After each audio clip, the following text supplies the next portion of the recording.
Everyone, आज का जो हमारा टॉपिक है that is acid hydrolysis. Most important topic है इनऑर्गेनिक केमिस्ट्री का, और इससे आपका क्वेश्चन लॉन्ग में हमेशा आता है 10 to 15 मार्क्स का। वो तो देखो आपकी यूनिवर्सिटी पे डिपेंड करता है कि 10 मार्क्स का आएगा या 15 मार्क्स का, कि आपकी यूनिवर्सिटी कैसे एग्जाम पेपर बनाती है। सेकंड, इससे शॉर्ट टाइप का भी क्वेश्चन आता है जो कि आपका 5 मार्क्स का होता है। तो पहले देख लेते हैं हम हाइड्रोलाइसिस रिएक्शंस, क्योंकि एसिड हाइड्रोलाइसिस को समझने से पहले हाइड्रोलाइसिस रिएक्शन को समझना है। ये टॉपिक आपका एमएससी केमिस्ट्री के लिए इंपॉर्टेंट है, सीएसआईआर के लिए इंपॉर्टेंट है, आईआईटी जैम के लिए इंपॉर्टेंट है। तो आपको इन तीनों में से किसी भी सेमेस्टर का या कोई भी केमिस्ट्री का किसी भी सब्जेक्ट, जैसे कि आपका photo chemistry, analytical chemistry, spectroscopy, inorganic, organic का कोई भी टॉपिक चाहिए ना, तो मेरे चैनल पे वो हमेशा आपको मिलेगा।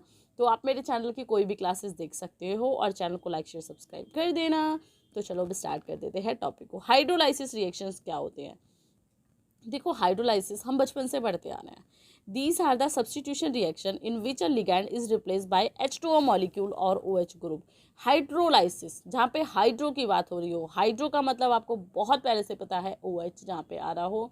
तो कोई भी ये रिएक्शन अगर मैं सिंपली कहूँ जिसमें जो लिगेंड है वो रिप्लेस हो रहा है H2O के थ्रू या OH के थ्रू, तो उसे हम हाइड्रोलाइसिस रिएक्शंस कहते हैं। और ये आपकी 2 टाइप्स की होती है, acid hydrolysis and base hydrolysis.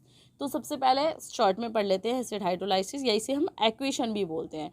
Equation के नाम से भी आपके एग्जाम में आ सकती है, तो प्लीज़ कंफ्यूज नहीं होना, बिल्कुल भी कंफ्यूज नहीं होना है, ठीक है।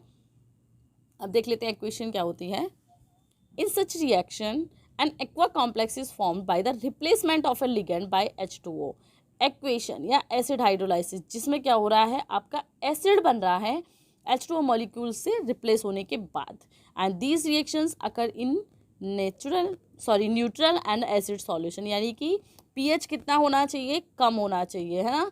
तो या तो एसिड होना चाहिए या न्यूट्रल होना चाहिए, तभी ये रिएक्शंस आपको देखने के लिए मिलेगी। और इसका एग्जांपल आप देख सकते हो, CuNH3 5Cl + H2O। अब इसमें क्या हो रहा है कि Cl का रिप्लेसमेंट हो रहा है ना, लिगेंड का रिप्लेसमेंट हो गया H2O के थ्रू। तो ये जो आपका प्रोडक्ट बना है that is known as a aqua product, है ना, राइट, क्योंकि H2O के थ्रू हो गया। समझ आ गया ना एसिड रिएक्शन। अब देख लेते हैं बेस रिएक्शंस क्या होती है। एसिड का मतलब है पीएच कम। पीएच कम कितना होता है एसिड का, आपको पता है 7 से कम है, तो या तो पीएच एसिड होना चाहिए या न्यूट्रल होना चाहिए, बट बेस 7 से ज़्यादा कभी भी नहीं होना चाहिए एसिड हाइड्रोलाइसिस रिएक्शन में। आप देख लेते हैं बेस हाइड्रोलाइसिस रिएक्शन को। सो बेस हाइड्रोलाइसिस क्या है? In such reaction an hydroxo complex is formed by replacement of a ligand by OH molecule, and these reactions occur in basic solution. Basic का मतलब आपको पता है, बेस का मतलब है तो बेसिक सॉल्यूशन में होगी, एसिड हाइड्रोलाइसिस है तो एसिड सॉल्यूशन में होगी। और बेसिक का मतलब आपको पता है पीएच कितना होना चाहिए, सिर्फ 10 से कम होना चाहिए, और 7 से ऊपर होगा तो वो बेसिक होगा। अब यहाँ पे आप देख सकते हो OH, बेस का मतलब है OH, H2O क्या था आपका, एसिड था, है ना। तो यहाँ पे OH के थ्रू लिगेंड का रिप्लेसमेंट होगा, तो इसलिए इसे हम बेस हाइड्रोलाइसिस बोलते हैं, ठीक है। अब एसिड हाइड्रोलाइसिस को थोड़ा डिटेल में कर लेते हैं, ठीक है। क्लास आपको समझ आ रही है तो प्लीज़ लाइक शेयर सब्सक्राइब कर देना। कोई डाउट है तो डेफिनेटली कमेंट करो। टेलीग्राम पे भी अब तो आप मुझे ज्वाइन कर सकते हो, इंस्टाग्राम पे भी कर सकते हो, तो कोई प्रॉब्लम नहीं है। सो एसिड हाइड्रोलाइसिस क्या है?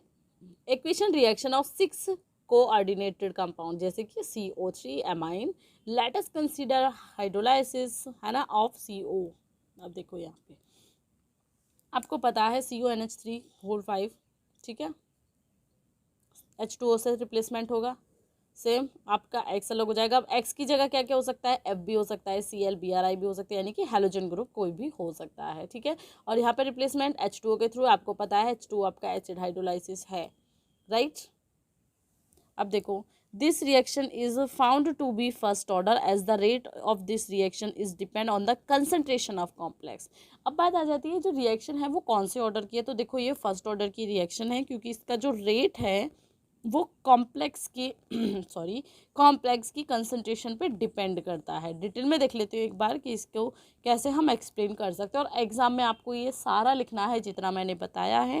एग्ज़ाम आपके आने वाले हैं तो प्लीज़ अच्छे से रेगुलर डेली क्लासेस को देखो, आपके लिए डेली एक इम्पॉर्टेंट क्लास अपलोड हो रही है।